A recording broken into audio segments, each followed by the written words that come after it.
Good morning, everyone. Happy Friday. So many times we're afraid to try something because we're afraid to fail. For so many different reasons. We're afraid to fail. Afraid to look like a fool. Afraid to look silly. Deep inside, we can't just accept the fact that we might not be the best at something. You know, whatever it is, we struggle to do that.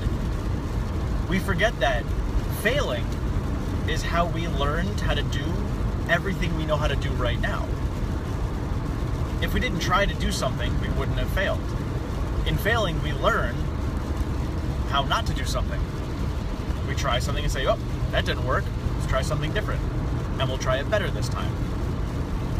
And we keep on doing it. Sometimes we try things and realize that just isn't for me.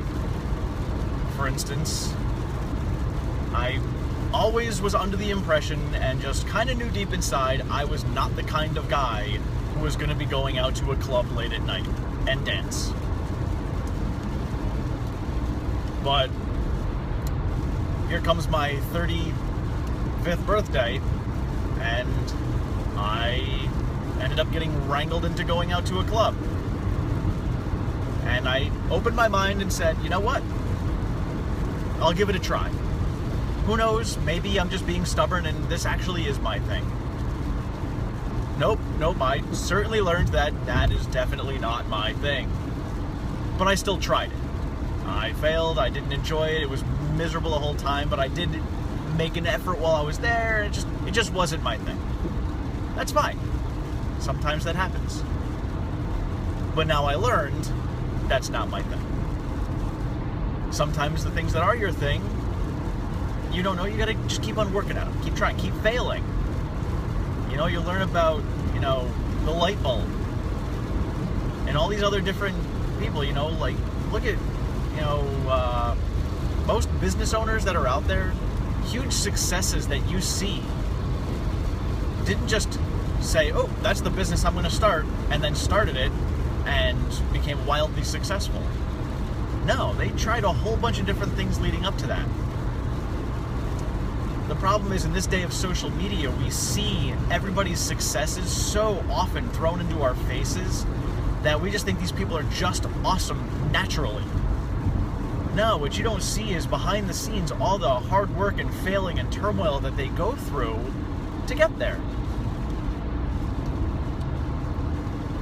And you got to realize that all of that is what they went through, and they accepted the fact that they are going to fail. So failing is good. And in order to fail and become better, you need to be a scientist of yourself. Study yourself. Experiment. And look at the things within yourself that you're like, all right, well, I tried that. It didn't work.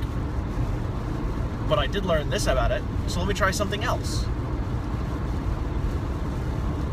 And when you study yourself on a regular basis and you take notes and you start to learn all these different nuances about you, you start to become better. But in order to be a successful scientist, you need to take notes, write things down, make a journal. And in doing all of this and writing it all down and journaling, you start to realize patterns, and you start to see who you are and why you behave in certain ways. And then in doing that, that's how you can start to change your behavior. Oh, you know what? I recognize that for the last 10 years, I went through this cycle of putting on weight over the winter because of X, Y, and Z. Well, in science, that's a variable. We change that variable and see what happens now. That's all you got to do for yourself. It's really just that simple. You just got to jot it down, write it down.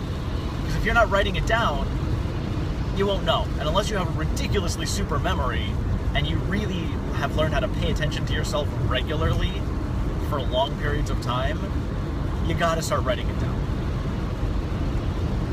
So be a scientist of yourself. Write things down, start to learn your own behavior, try new things and fail. Write that down, learn what worked, what didn't work, and then start to do more of what worked and try more of other things to see how you can do it better. That's all it is. Have yourselves a great day. We'll talk later.